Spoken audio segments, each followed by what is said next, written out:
बना रहा हो, मजदूरी कर रहा हो। ऐसा हिंदुस्तान हमें नहीं चाहिए।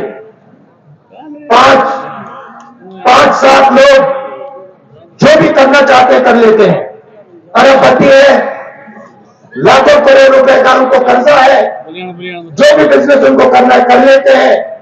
इंफ्रास्ट्रक्चर, एयरपोर्ट, पोर्ट, खेती जो भी करना चाहते हैं, एग्रीकल्चर जो भी करना चाहते हैं, 1 सेकंड में वो कर लेते हैं। और जो छोटे व्यापारी है, स्मॉल और मिडिल साइज बिजनेस चलाते हैं, उनको बड़े कर दिया है। मैंने अपने भाषण में कहा, नोटबंदी जीएसटी पॉलिसी नहीं है। नोटबंदी और जीएसटी छोटे व्यापारियों को मारने के हथियार हैं, उनको खत्म करने के हथियार हैं। और लक्ष्य है कि हिंदुस्तान के सबसे अमीर 2-3-4 लोगों को हिंदुस्तान का पूरा धन पकड़ा दिया जाए। नतीजा यह है कि आज ये देश अपने युवाओं को रोजगार नहीं दे पा रहा। तो दूसरा मुद्दा यह है। और तीसरा मुद्दा उतना ही जरूरी, महंगाई। आपको याद होगा कि जब यूपीए की सरकार थी, गैस सिलेंडर 400 रुपए में मिलता था। आज 1000 रुपए में गैस सिलेंडर मिलता है। 1200 रुपए में मिलता है। पेट्रोल 60 रुपए का मिलता था, आज कितने का मिलता है? 100 रुपए का मिलता है। और जहां भी नरेंद्र मोदी जी जाते थे, जहां भी बीजेपी के नेता जाते थे, महंगाई की बात करते थे, मगर आज महंगाई की बात नहीं करते। तो ये 3 मुद्दे हैं। इन 3 मुद्दों के लिए हम खड़े हैं। हिंदुस्तान को जोड़ना है, महंगाई कम करनी है और बेरोजगारी मिटानी है। आप सब आए, आपने इतना प्यार दिखाया और पूरे रास्ते में मैं आपको बता रहा हूं, देखिए आप आज देखना, एक बात नोट करना, जैसे आज सुबह मुझ में कोई थकान नहीं है, वैसे ही शाम को आप मेरा चेहरा देखना जब मैं भाषण दूंगा। जैसा आज सुबह मैं दिख रहा हूं, वैसा ही मैं शाम को दिखूंगा। देखिए राजस्थान के लोग, राजस्थान के हमारे नेता बैठे हैं स्टेज पे, गेहलोत जी बैठे हैं, प्रकाश जी बैठे हैं, पायलट जी बैठे हैं, जितेंद्र जी बैठे हैं, हरीश चौधरी जी बैठे हैं। इनका चेहरा देखिए, क्या ये 17 दिन चले हैं, 25-25 किलोमीटर चले हैं, हाफ मैराथन हर रोज दौड़ी है इन्होंने। क्या इनके चेहरों पे थकान दिख रही है? कुछ नहीं। क्यों? क्योंकि हम अपनी शक्ति से नहीं चल रहे, हम आपके मोहब्बत और आपकी शक्ति के साथ चल रहे। तो आपने मदद की, आपने पूरी शक्ति अपनी डाल दी इस यात्रा में, इसके लिए मैं बहुत आभारी।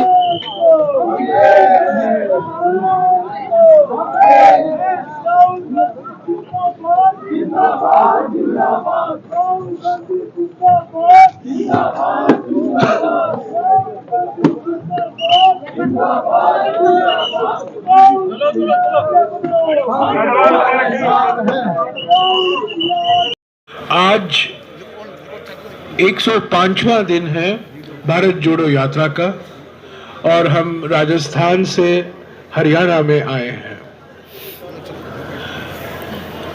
अब तक भारत जोड़ो यात्रा ने करीब 3000 किलोमीटर कवर किया है, करीब 3000। हमें कुल मिलाकर 3570 किलोमीटर कवर करने हैं, कन्याकुमारी से कश्मीर तक। उसमें से 3000 किलोमीटर कवर हुआ है, करीब 3000 किलोमीटर कवर हुआ है। 43 जिले से भारत जोड़ो यात्रा गुजरा है। हरियाणा के बारे में हमारे सीएलपी लीडर, हमारे पीसीसी अध्यक्ष, हमारे एआईसीसी के प्रभारी आपको विस्तार से जानकारी देंगे। आज, कल और परसों हम हरियाणा में हैं। 24 तारीख को हम दिल्ली पहुंचेंगे और 24 के शाम से लेकर जनवरी 2 के रात तक, यानी कि 9 दिन भारत जोड़ो यात्रा के लिए विश्राम का पीरियड होगा, विश्राम का समय होगा और भारत जोड़ो यात्रा की शुरुआत 2023 जनवरी 3 के सुबह को फिर से होगी और उत्तर प्रदेश पहले, उसके बाद फिर हम हरियाणा आएंगे, उसके बाद पंजाब और उसके बाद जम्मू और कश्मीर। उम्मीद है कि 30 जनवरी के पहले राहुल जी श्रीनगर में राष्ट्रीय तिरंगा फहराएंगे।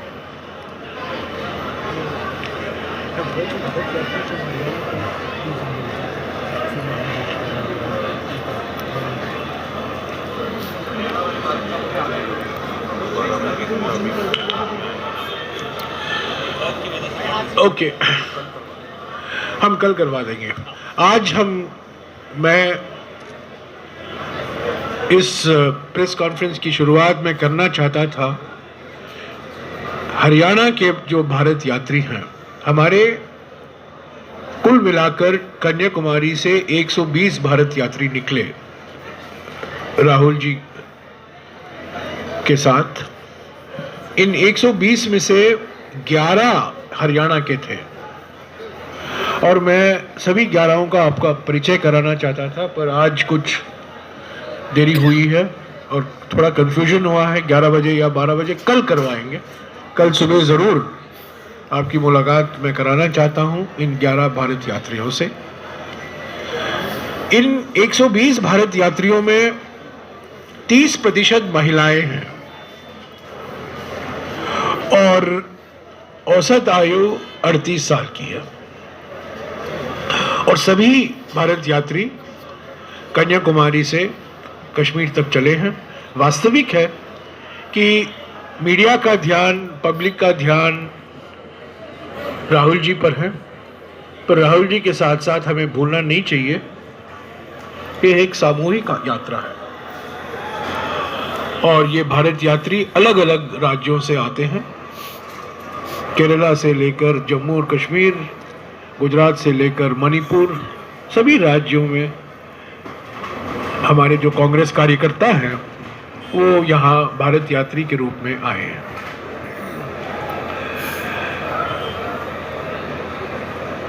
हरियाणा के बारे में मैं कुछ नहीं कहूँगा क्योंकि हमारे 3 वरिष्ठ नेता उसके बारे में बोलेंगे, पर मैं ज़रूर कहना चाहता हूँ कि आज सुबह हमारा भरपूर स्वागत हुआ, कोहरे के बावजूद, ठंड के बावजूद। नूंह जिले में भारी संख्या में लोग आए, महिलाएं आई, युवक आए, यहाँ की जनता आई। पर एक बात मैं कह दूं कि 104 दिन में मुझे ऐसा खतराजनक सुबह कभी नहीं मिला। आज 14 किलोमीटर के भारत जोड़ो यात्रा में मैंने 350 से भी ज्यादा गड्ढे गिने। सड़क की स्थिति मैंने किसी भी राज्य में इतनी बुरी नहीं देखी जितना आज सुबह मैंने देखा। 8 साल और 2 महीने हो गए हैं बीजेपी की सरकार हरियाणा में और ये स्थिति जो हमने देखा, ये कंडीशन जो देखा, हम रास्ते पर नहीं चले, आज हम गड्ढे पर चले। गड्ढे के बीच में टार था, कुछ गड्ढों के बीच में बिटुमेन था, पर गड्ढे ही गड्ढे थे।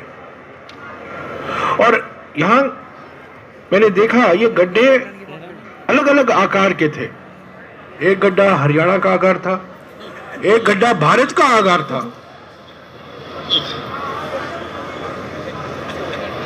एक गड्ढा तो केरल के माफिक था, लंबा, चौड़ा नहीं पर लंबा, और एक गड्ढा जरूर राजस्थान के माफिक, मध्य प्रदेश के माफिक चौड़ा भी था। इतना खतरा मैंने कभी नहीं महसूस किया है जितना कि आज मैंने महसूस किया और सभी भारत यात्रियों ने महसूस किया।